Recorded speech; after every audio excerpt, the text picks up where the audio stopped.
ងជាអ្នកបាក់មកថាស្លាប់ហើយនៅលើមេឃមានតែងទេចង់ទៅណាបងជូនទៅព្រាមចង់ទៅរៀមឬក៏កុំកង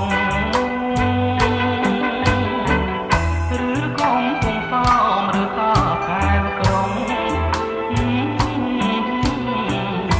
ឬមួយក៏ចង់ទៅបាត់ដំបង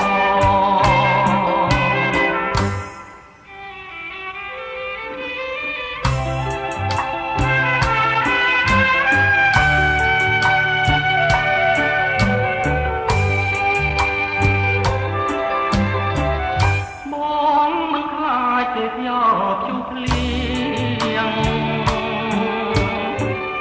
បងហងហើយច្រៀងបំពេវេលា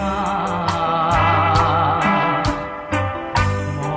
កខ្លាចខែអូនពីជីវ៉ាខ្លាចអូនថា